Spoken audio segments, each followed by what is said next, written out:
So how do you identify autism without actually knowing the person or speaking to them? In this video, I'm covering 5 simple physical signs of autism. Oh yes, all that's coming up.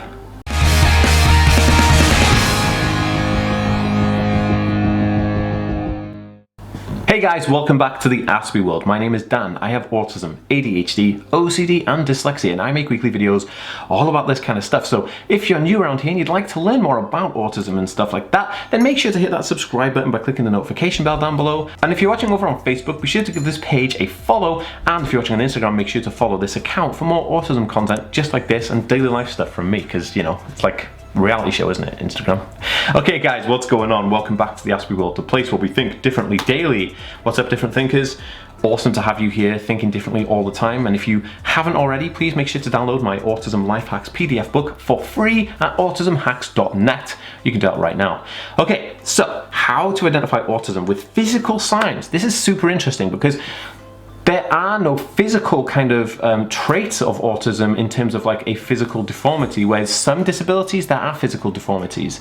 Now, this is super interesting because there are physical traits that you can see in autism, and I want to go through those right now.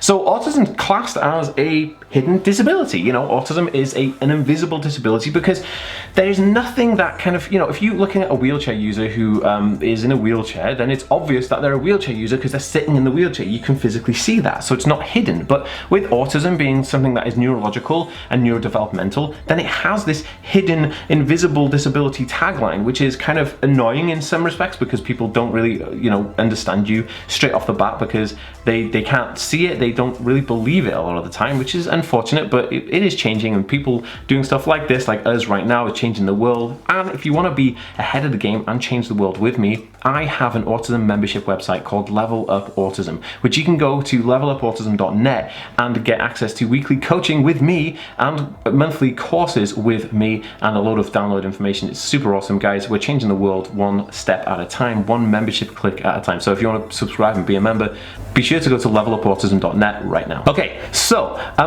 use these, basically I've created this list for you to use these physical attributes to notice autism in a person so you know how to help them. This is all this is designed for. I'm not talking about outing somebody or picking up on something and kind of like saying to them, hey, you're autistic. It's not about that. It's knowing that if you can see someone is like this, then you can help them in an adequate way, because if you know that somebody is on the autism spectrum and they need some extra help, then you can help them, and that's a great thing, and it's a great thing to help people. So here are the 5 most interesting signs that you can pick up, physical signs of autism. Okay, so number 1 is rocking. Now, people on the autism spectrum will sometimes rock from side to side or backwards and forwards.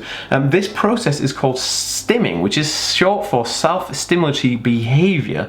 And stimming, or to stim, is a soothing behaviour that people on the autism spectrum find comfortable, and they do it to become comfortable. They rock backwards and forwards, and then they might just, you know, rock side to side, and this is to help them kind of, I don't know, calm in situations, or if they're excited in situations, or even if they're just relaxing in situations. This is what it's for, this is why it happens, but it's something that you can notice, because rocking in certain situations, or rocking, you know, full-grown adult rocking, is something that you don't normally see. Some kids do rock, but it's normally autistic kids who do rock backwards and forwards or side to side. So definitely interesting to keep that in mind and notice that it is a stim. Okay, so number 2, again, is another stim, and this is one's hand flapping.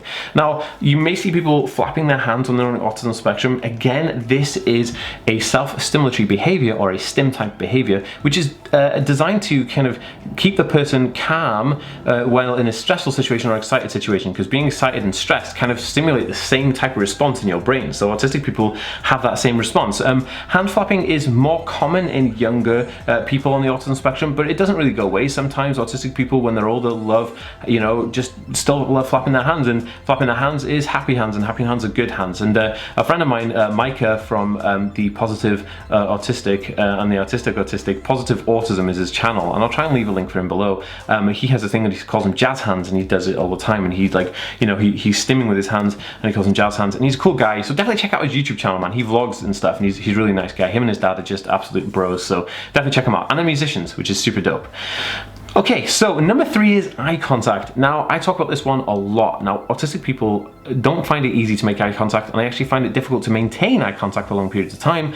And so if you are talking to somebody and they're on the autism spectrum, they'll more than likely not be able to maintain eye contact with you or make any eye contact with you, because it's just not in their kind of way that they can deal with that stress of social communication. Because as we know, autism is a social communication condition, and it doesn't hold up well for making eye contact. Now, this is not to say it's exclusively that autistic people don't make eye contact. Some autistic people can make eye contact, and they do make that effort, and they have trained themselves to make eye contact, which is fine, and it's great. But so this one is just, I would say most people, I'd say about 80% of autistic people have difficulties with eye contact. Okay, so number 4 is anxiety. An autistic person will come with a bulk load of anxiety, not just generalized anxiety, but this will be stuff like social anxiety that co-occurs with the condition of autism, because socializing is so difficult for people on the autism spectrum a lot of the time. So having social anxiety or a generalized anxiety disorder, which would be prominent in like kind of panic attacks and all kinds of, you know, heated situations and potential meltdowns in social situations and other situations of heightened anxiety, is a good way to notice that, oh, I think that person may be on the autism spectrum because they're acting like this, and so I can help them, you know, in the right way. So that is a really interesting one to kind of notice, and I guess all of these together would show you someone who's obviously like 100% on the spectrum, you know what I mean? So yeah, just something to look out for. Okay, so the 5th and final one I'm talking about right now is zoning out. Now, autistic individuals will have extreme hyperfocus, which basically means that they would be really focused on an interest. Like, they're really interested in this cable. They'll just like really zone in and look at this cable and just think about it. And you could be in the room with the person on the autism spectrum, and as they're looking at this and they're really obsessing over it, you could be talking to them and asking them questions, and they'd be completely oblivious, as if they're completely deaf and you're not even in the room, and they're just looking at this thing. And that is kind of like what you see as zoning out, but actually it's zoning into something, which is really funny, because like, it's called a zone out, but it's actually zoning in, and it always tickles me when I hear that. And this is so common in people on the autism spectrum. Even so common is that people who are on the autism spectrum sometimes are tested to see if they are deaf, because they don't respond to their name, at least, when they're zoning out and zoning into things. So that's really, really interesting. Now, if you have anything to add to this, please pop it in a comment down below. I read every single comment, so it'll be super awesome. And if you found value in this and you could help somebody else, please share this on Facebook, Twitter, and Instagram, because it'd be really awesome if you did that. If you like this video, give it a thumbs up, and I'll see you next time, guys. Peace.